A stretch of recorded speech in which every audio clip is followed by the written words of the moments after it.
Very nice. Okay.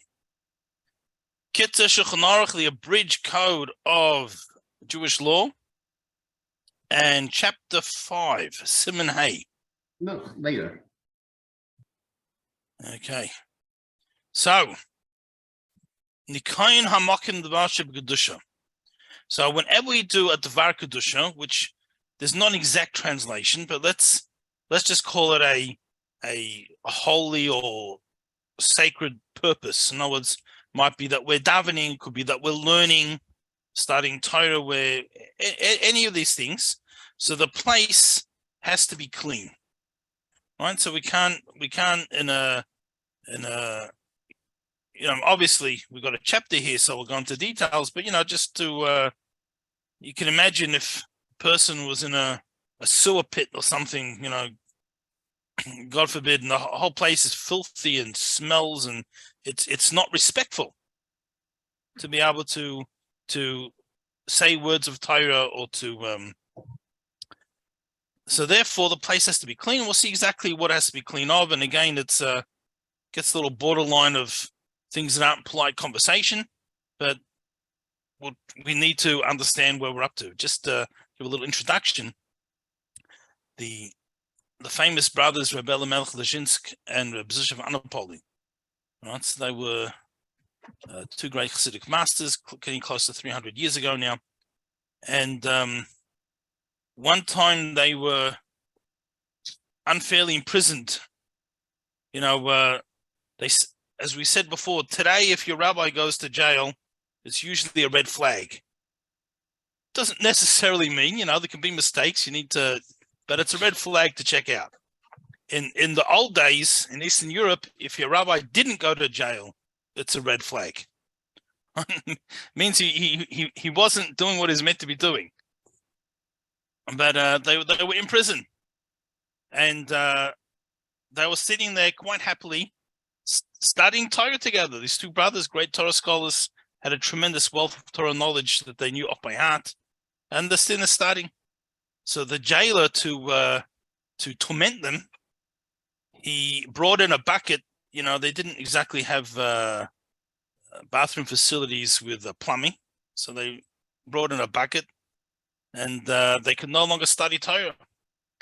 And for a moment, they felt a little bit sad, but then they realized, just as there's a mitzvah to use every available opportunity to study Torah when you're able to, likewise, if you're not allowed to study because of the place, it's a mitzvah then not to study Torah. So they got up and they started dancing because they were so happy they were fulfilling the mitzvah of not studying Torah.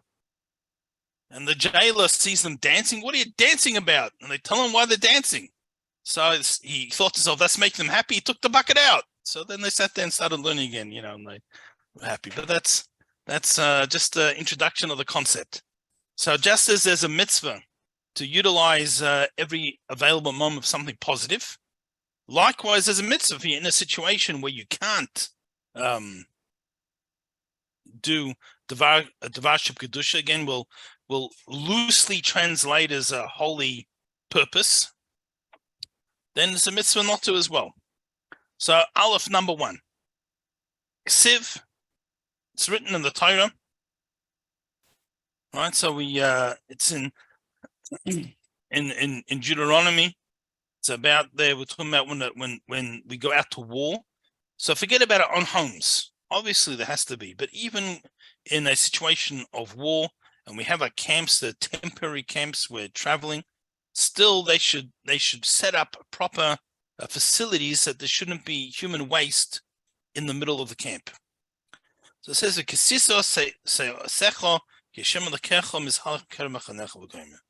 should cover up excrement because Hashem, your God, is in the midst of your camp.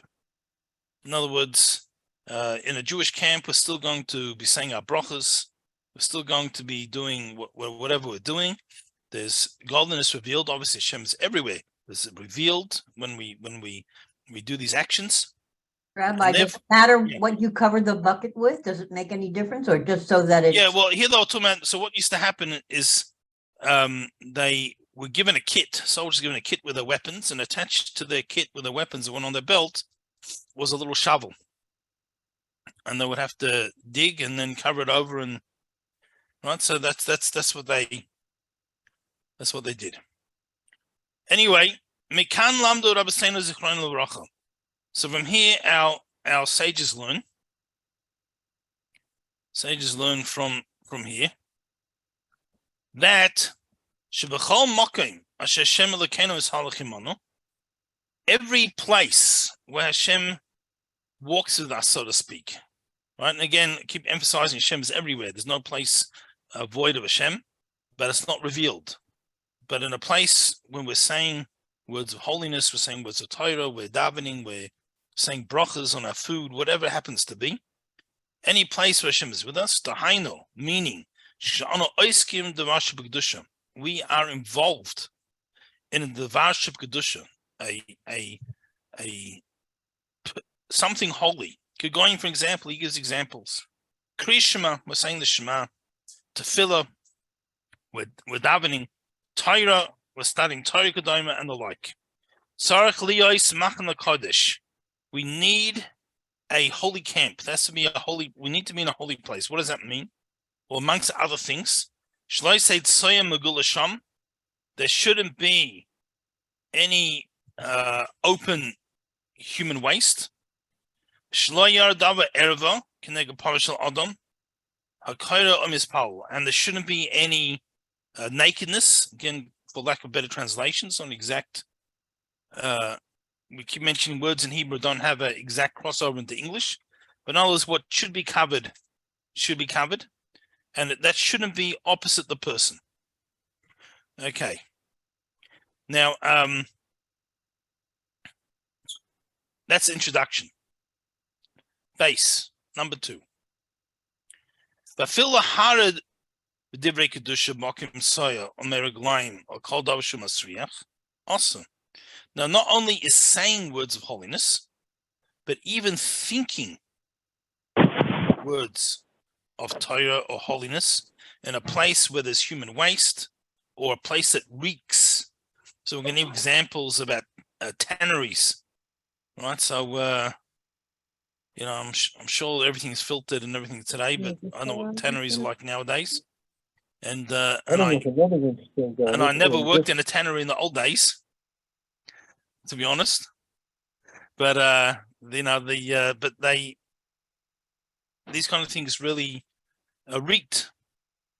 So you can't even think words of Torah or prayers or various things until you cover up whatever it is. I'm also going to speak about smell later. It has to be a distance from where the smell stops, but at least the minimum, even something doesn't smell, has to be covered. Kamosh Nemar, as it says, the verse we quoted before, right? All the cream should be covered over in your camp. So that's one way to do it. Or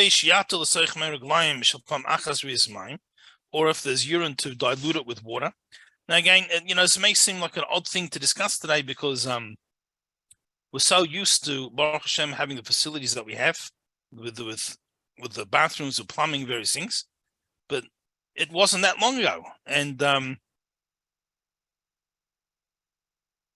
might be a thought to skip these, but we want to eventually be able to go through the whole sefer, whole book.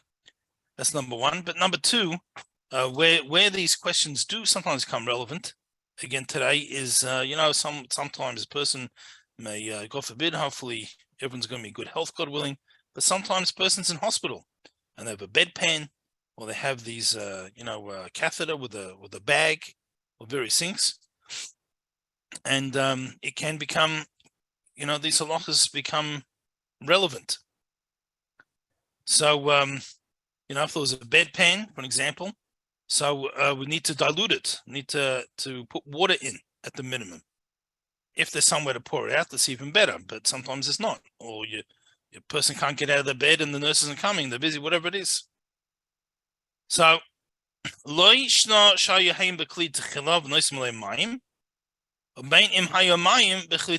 comes to diluting the urine, it doesn't matter if there was the urine was there first and then you put the water in to dilute it, or the water was there first. It's the same thing. That's the same effect. Megulaim shall stay pomim. So we need to put a vias of water. A vias is about 86 mils.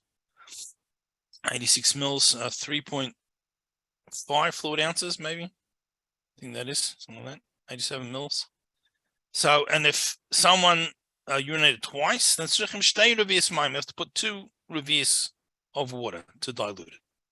And so on and so forth to whatever it happens to be. Now, Rabbi, can you just bring the urinal to another room? Yes. So if there's a bedpan, someone comes in the room, say, but just imagine someone there, perhaps in their bed, and they can't get up. That's why they use the bedpan, so they can't really take it. And there's no one available right now, and they want to drink. They want to say a water, so they can pour in some of the water and dilute it, and they're able to say the blessing. And again, and not so long distant past, people didn't have the benefits we have today of plumbing, and we mentioned once before, if you think about it today, a person even living a very basic life, if you have electric lights, you have a gas or electric oven, heating, cooling in your house, plumbing that brings you water, takes away your waste, and a few basic appliances, let's say a clothes washing machine, a vacuum cleaner. We live today like people did with like 100 servants in the past. People have to chop wood, bring all the water. Just think about how much water you use in the shower. Imagine slapping that from the well. Right? We thank God we live today like we don't always feel it, but we live. The standard of living today is just unbelievable to what it was in the past. Having a refrigerator, being able, a car, just all these things. So sometimes learning these halachas, what we had to do in the past, even if it doesn't become relevant, it gives us a little bit of appreciation of how well we have it. And, sometimes human nature is not to appreciate things until we don't have it anymore. So God willing, by preempting that, we can appreciate it anyway. All right. Now, even if the urine is absorbed into the ground or the clothes, or clothes of some sort, some type of clothing, if it's still moist, and the definition of that is that if something would touch it, the thing that touched could wet something else, then you still have to dilute it with water. Right. Okay. So along these lines, if someone did have, like a catheter or something like that, they have to cover it up. Right. So there we don't have an issue of the smells or closed and different things, but it has to be covered. So Gimel, number 3. Im yesh soya basaroi. There's excrement on the person's body. Now, even though it's covered with clothing, a person can't do divrei kedusha. They can't say words of Torah or daven or say blessings. Shnam, as it says, kol atzmoisoi tumono Hashem mikamoichom. It says that with all my bones, I shall say Hashem was before you. In other words, even though we're speaking, we're serving Hashem with our entire body. So, so therefore, our entire body needs to be clean. There are those who are lenient about this, but we should really be strict if we can. Today, again, thank God, we have things like toilet paper and toilet wipes and various things, but they didn't have in the past. So a lot of these things are a lot easier today. Even if there's just a little bit in the area where the person goes about, they weren't able to wipe properly. And even though it's covered up. This doesn't really help. Because there's the way it is that the smell comes from there, and it's difficult. Okay.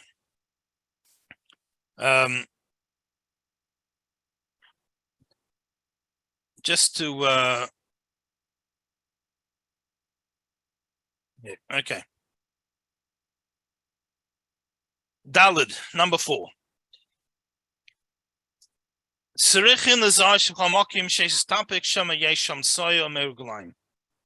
Wherever there's a possibility that there could be excrement in a certain place, we have to check. So I'll give an example. There might be certain places where people walk their dogs, and unfortunately they don't clean up after them. And if you're walking there, and maybe you're saying a blessing on something they're eating, or maybe you're discussing with your friend what you learned in the class, or various things, or what you've been studying on your own. So if you're in a place where it's likely to be excrement there, you have to check first before you do that. You shouldn't say any matter of holiness until you first checked out the place. And also, we shouldn't pray in a house where there's filth in the attic. So again, used to be, or another floor, used to be people would dump it in a certain place. But if it's in the house, we shouldn't do that. So, so it doesn't mean you have to be paranoid, be looking around you, constantly looking everywhere for something. But it's a place that's normally, some places, some houses, you have alleys behind the house. An alley is a place that's very likely to be dirty. So, it's a place to be more careful. In other places, usually there's not, so you don't have to worry. But a place where it's likely, we should check first. Okay. Hey, number 5. Tinoik, you have a baby, right? Little kids. So little kids, before they're toilet trained.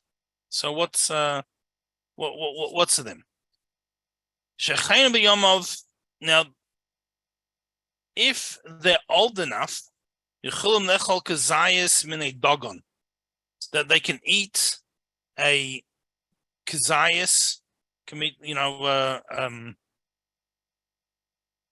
how many grams is kazayas? It's it's a reasonable amount. Let's call it like a small sandwich, a small amount of actual grain produce. Isn't it the size of an egg? That's just the amount. Well, yeah, probably the size of, it could be, it also depends what it is. Because like bread is very light and fluffy. So it's not so much it's a density, it's a volume measurement. So little babies who are only having milk, the nursing from the mother, that's not, we're not worried about their waste. Once they can eat solids, essentially, once they start eating solids, even only when it's cooked, so they can eat a like a piece of bread, in one sort of meal, then they're considered like an adult. Right, it's approximately a year old. Every kid is different. Some kids start on things earlier, some start later. So then, regardless, then we have to, when we say Dvar Kedusha, we study Torah, we say blessings, we have to, it's their waste is considered like anyone else. So newborn is not the issue, it's when they're starting to eat. So and if possible, it's good to stay away even from a child that's 8 days old.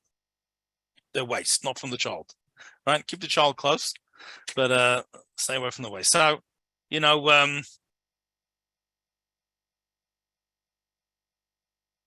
there's, for example, beautiful children's songs that contain verses from the Torah of doing things. So although the wonderful things sing to our children, but not while we're changing them. Right? Different things. Okay. Vav, number 6. Soyas Adam. So the waste of a person, the treatment of a person. Af al pisha ein lo rechra. So even if it doesn't have a smell. V'chein soyas chasel unem ima. But soyas tanugel adoimi. Or also from a cat or a weasel or a turkey.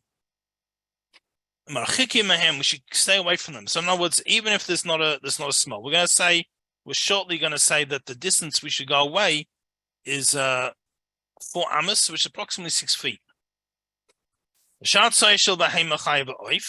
Now, other animals and generally doesn't smell as bad, and therefore you don't have to keep as far away. But if it does smell, likewise a carcass and it's smelling. Or anything else that smells bad because of decay, it's rotting. So like garbage tips and various things. Or a chicken coop. After they got wet and everything. We have to keep our distance when we say these Dvar Kedusha. And likewise, foul-smelling water, water that's dirty and smells.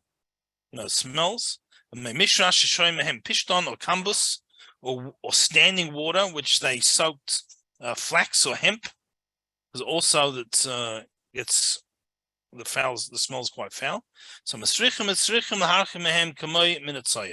So generally, all these things have a terrible odor. And we have to keep away from them just like we would if it was waste. Okay. Zion, number 7. Soyavation. So the waste is dried out. There's a deposit from a dog that's dried out. If it's dried to the point that if you rolled it, it would crumble. And I'm not suggesting you test that. if it was that dried out. Then it's considered like dust, because it's like earth, like dirt. It's not considered waste anymore. And this is obviously at that point doesn't have any smell, so that's not an issue. But if it's just frozen, right? Those who live in not in Arizona like me, where it's your winter gets so cold down to 60 or 70, but 96. So now it's a whole high 30s in Celsius, so it hasn't even got hot yet. But if you're one of those climates where things freeze outside in the winter, so if the waste is frozen, so right now it doesn't have a smell, right? It doesn't have anything, but since it can return to its original state if it's defrosted, therefore still has the halachic status of being waste. And so even though there's no smell, you still have to move away from them. But if it's covered by the snow, that's considered covered. So it's covered by snow, it's covered, there's no smell, and you don't have to worry about it. Okay. Ches, number 8. Ad kama marchikim. How far do you have to distance yourself from these things to be able to study Torah and say blessings and various things? Now, if it's behind you, so we're going to say, yeah, Susan, you have a question? No, I was just going to say 4 amos. You have to yes. Well, it's going to depend also. Depends if it's in front of you and behind you. In other words, can you see it?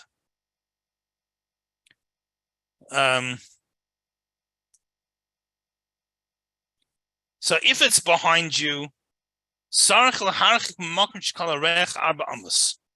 you go 4 amos, approximately 6 feet, from when you can't smell it anymore. And even if it doesn't smell at all, then you still go 4 amos away from as if it did smell. So that's if it's behind you.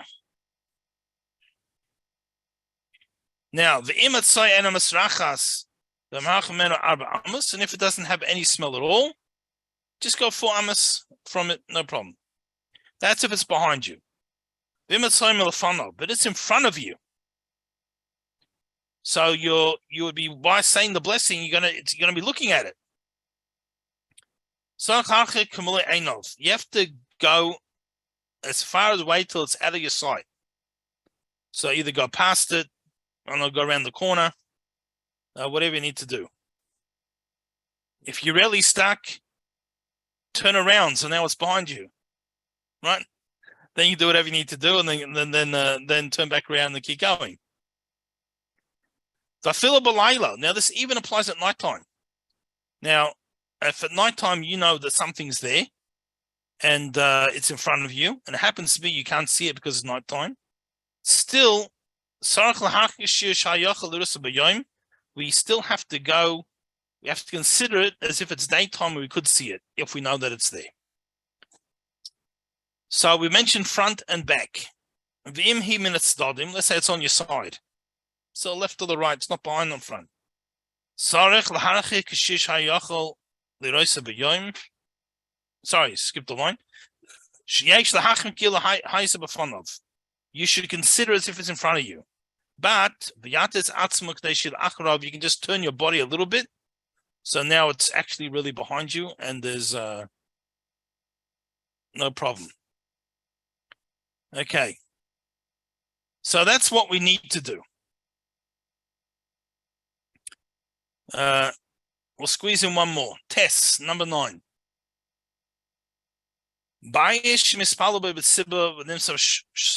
There's a house, or in this case, a house means a building, where the congregation prays. So it's the shul. And we found excrement there. We found that it was 4 amos behind the chazan, from where the smell stops. Nevertheless, so in other words, it's technically not disturbing anyone. So even though it's not disturbing anyone, we can't mock nevertheless. So we stop the service and we pause until either it's removed or covered.